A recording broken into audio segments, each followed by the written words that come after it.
चक्रवर्ती अशोक सम्राट के वंशज मौर्य वंश के बौद्ध राजा वरदत्त मौर्य की हत्या उसी के ब्राह्मण सेनापति पुष्यमित्र शुंग ने धोखे से की थी और खुद को मगध का राजा घोषित कर लिया। उसने राजा बनने पर पाटलिपुत्र से सियालकोट तक सभी बौद्ध विहारों को ध्वस्त करवा दिया था तथा अनेक बौद्ध भिक्षुओं का कत्लेआम किया था। पुष्यमित्र शुंग बौद्धों पर बहुत अत्याचार करता था और ताकत के बल पर उनसे ब्राह्मणों द्वारा रचित मनुस्मृति अनुसार हिंदू धर्म कबूल करवाता था। इसके बाद ब्राह्मण पुष्यमित्र शुंग ने अपने समर्थकों के साथ मिलकर पाटलिपुत्र और सियालकोट के मध्य क्षेत्र पर अधिकार किया और अपनी राजधानी साकेत को बनाया। पुष्यमित्र शुंग ने इसका नाम बदलकर अयोध्या कर दिया। अयोध्या अर्थात बिना युद्ध के बनाई गई राजधानी। राजधानी बनाने के बाद पुष्यमित्र शुंग ने घोषणा की कि जो भी व्यक्ति भगवाधारी बौद्ध भिक्षु का सिर काट कर ले आएगा उसे 100 सोने की मुद्राएं इनाम में दी जाएगी। इस तरह सोने के सिक्कों के लालच में पूरे देश में बौद्ध भिक्षुओं का कत्लेआम हुआ। राजधानी में बौद्ध भिक्षुओं के सिर आने लगे। इसके बाद कुछ चालाक व्यक्ति अपने लाए हुए सर को चुरा लेते थे और उसी सर को दोबारा राजा को दिखाकर स्वर्ण मुद्राएं ले लेते थे। राजा को पता चला कि ऐसा लोग धोखा कर रहे हैं तो राजा ने एक बड़ा पत्थर रखवाया और राजा बौद्ध भिक्षु का सर देकर उस पत्थर पर मरवाकर उसका चेहरा बिगाड़ देता था। इसके बाद बौद्ध भिक्षु के सर को घाघरा नदी में फेंकवा देता था। राजधानी अयोध्या में बौद्ध भिक्षुओं के इतने सर आगे कि कटे हुए सरों से युक्त नदी का नाम सरयू अर्थात सरयू हो गया।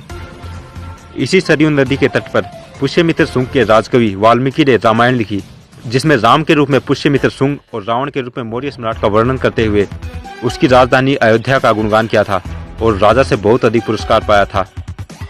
यही बात वामसेप के संस्थापक वामन मेश्राम भी कह रहे हैं। बुद्धा की जब क्रांति हुई तो क्रांति के विरोध में प्रतिक्रांति हुई और बृहदत्त की हत्या हुई। मौर्य सम्राट आखिरी बृहदत्त की हत्या हुई और हत्या करने वाला कोई और नहीं था, आर्य ब्राह्मण पुष्यमित्र शुंग। पुष्यमित्र शुंग के दरबार में वाल्मीकि राजकवि था और वाल्मीकि ने पुष्यमित्र शुंग को सामने रखकर ही रामायण लिखा। रामायण का राम कोई और नहीं है, पुष्यमित्र शुंग ही है और इसका एविडेंस रामायण में है।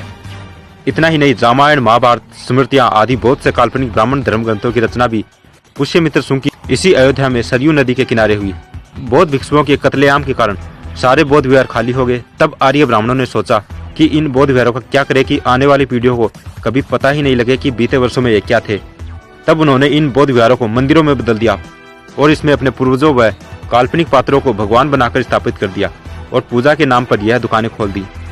ध्यान रहे, वरदत्त मौर्य की हत्या से पूर्व भारत में मंदिर शब्द ही नहीं था और न ही इस तरह की संस्कृति थी। वर्तमान में ब्राह्मण धर्म में पत्थर मारकर नारियल फोड़ने की परंपरा है। ये परंपरा पुष्यमित्र शुंग के बौद्ध भिक्षु के सर को पत्थर पर मारने का प्रतीक है। पेरियार रामास्वामी नायकर ने भी सच्ची रामायण पुस्तक लिखी, जिसका इलाहाबाद हाईकोर्ट केस नंबर 412/1970 में वर्ष 1970-71 व सुप्रीम कोर्ट 1971-76 के बीच केस अपील नंबर 291/1971 चला, जिसमें सुप्रीम कोर्ट के justice P.N. Bhagwati, justice V.R. Krishna Iyer, justice Murtaza फातिज अली ने दिनांक 16 सितंबर 1976 को निर्णय दिया कि सच्ची रामायण पुस्तक यह सिद्ध करती है कि रामायण नामक देश में जितने भी ग्रंथ हैं वे सभी काल्पनिक हैं और इनका पुरातात्विक कोई आधार नहीं है, अर्थात फर्जी है।